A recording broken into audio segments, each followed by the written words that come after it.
Hello दोस्तों, Lalit study wife YouTube channel पर आपका स्वागत है।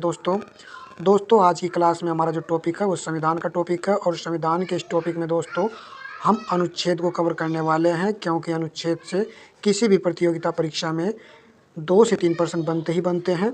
यदि आप रेलवे की तैयारी कर रहे हैं वहाँ पर तो दोस्तों प्रश्न देखने को 100% हर एग्जाम में मिलता है। चलिए क्लास को आरंभ करते हैं। ये आपके लिए बेस्ट रहेंगे क्वेश्चन।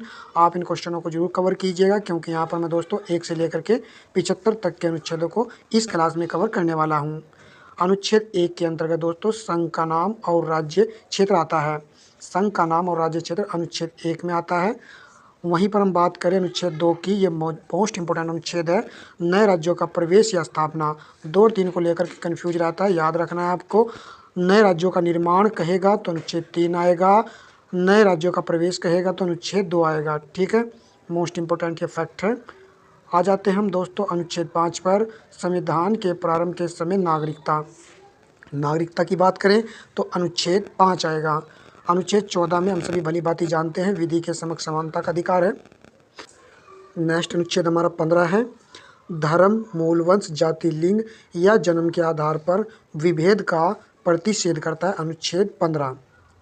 अनुच्छेद 16 लोक नियोजन के विषयों में अवसर की समानता। लोक नियोजन के विषयों में अवसर की समानता अनुच्छेद 16।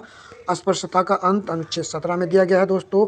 उपाधियों का अंत अनुच्छेद 18 में है।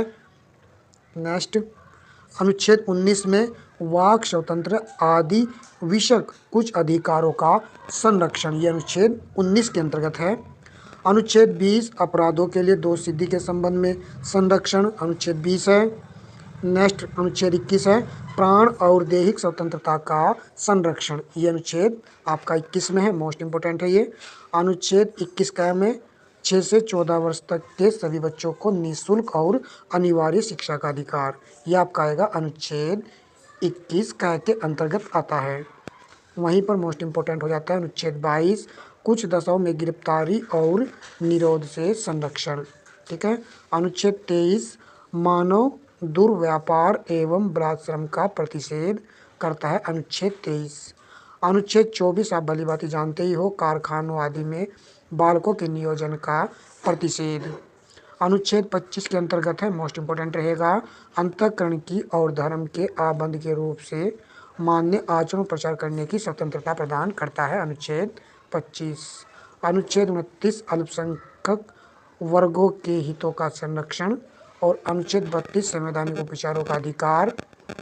नेक्स्ट अनुच्छेद 39 राज्य द्वारा अनुसरणीय कुछ नीति तत्व।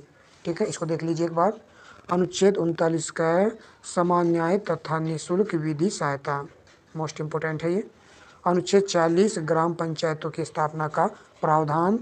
अनुच्छेद 41 में इंपोर्टेंट है कुछ दशाओं में काम, शिक्षा और लोक नियोजन लोक सहायता पाने का अधिकार, अनुच्छेद 41 में है। अनुच्छेद 43 का है सहकारी समितियों का संवर्धन। अनुच्छेद 44 नागरिकों के लिए एक समान सिविल संहिता uniform civil code UCC code का प्रावधान करता है अनुच्छेद 44। उत्तराखंड में ये लागू हो चुका है। अनुच्छेद 45 के अंतर्गत 6 से कम वर्ष आयु के बच्चों की बाल्यावस्था की देखभाल और शिक्षा के लिए प्रावधान देता है अनुच्छेद 45। अनुच्छेद 48 का है पर्यावरण का संरक्षण और संवर्धन एवं वन तथा वन्य जीवों की रक्षा करता है अनुच्छेद 48 का इंपॉर्टेंट क्वेश्चन है, कई बार परीक्षा में पूछा भी गया है। नेक्स्ट अनुच्छेद पर आते हैं जो कि 50 अनुच्छेद है, कार्यपालिका से न्यायपालिका का पृथक्करण, अनुच्छेद 50, ये रेलवे में बहुत बार पूछा गया क्वेश्चन है।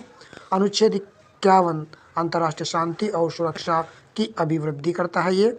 अनुच्छेद 51 का मूल कर्तव्य संबंधित है, भारत का राष्ट्रपति होगा अनुच्छेद 52 के तहत, ये भी इंपॉर्टेंट फैक्ट है, आप जानते भी होंगे, परंतु यहाँ पर आपको याद रखना है राष्ट्रपति के निर्वाचन की पद्धति अनुच्छेद 55 में है, क्योंकि नए नए अनुच्छेद निकाल करके एग्जामिनर पेपर में छापता है।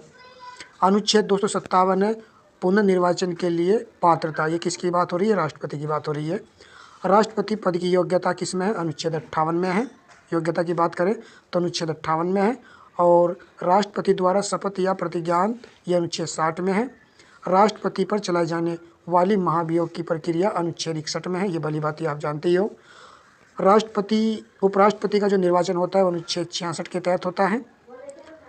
अनुच्छेद 70 अन्य आकस्मिकताओं में राष्ट्रपति के कर्तव्यों का निर्वहन अनुच्छेद 70 है। राष्ट्रपति जो है अनुच्छेद 52 के तहत जो है समाधान क्षमा कर सकता है। अनुच्छेद 73 संघ की कार्यपालिका शक्ति का विस्तार है। संघ की कार्यपालिका शक्ति का विस्तार अनुच्छेद 73 है। अनुच्छेद 74 में है दोस्तों, राष्ट्रपति को सहायता और सलाह देने के लिए मंत्रिपरिषद है राष्ट्रपति को। अनुच्छेद 75 का 1 है, प्रधानमंत्री की नियुक्ति राष्ट्रपति करेगा और अन्य मंत्रियों की नियुक्ति राष्ट्रपति प्रधानमंत्री की सलाह पर करता है, अनुच्छेद 75 के 1 के तहत। नेक्स्ट पर आ जाते हैं। अनुच्छेद 76 में क्या है, भारत का महान्यायवादी। अनुच्छेद 79, 80 और 81 संसद के गठन का प्रावधान है और राज्यसभा की संरचना है और लोकसभा की संरचना है। इसको आप शॉर्टकट में याद कर सकते हैं, सरल 79, 80 और 81, ठीक है, याद रहेगा। नेक्स्ट पर आते हैं दोस्तों, राज्यसभा एक अस्थायी सदन है, ये इंपॉर्टेंट है, ऐसे ही प्रश्न एग्जाम में आते भी हैं। 83 का फर्स्ट है, ठीक है। संसद की सदस्यता के लिए अर्हता अनुच्छेद 84 है। संसद के सत्र 17वां सत्र और विघटन अनुच्छेद 85 है। और ये अंतिम पॉइंट है इस टॉपिक का। आपको यदि वीडियो अच्छी लगी तो वीडियो को दोस्तों लाइक कर दीजिएगा ताकि मैं इसका सेकंड पार्ट भी आपको उपलब्ध करा सकूं। ठीक है दोस्तों, हमने यहाँ पर इतने अनुच्छेद कवर किए हैं जो कि बेस्ट अनुच्छेद थे, पेपर में पूछे जा सकते हैं।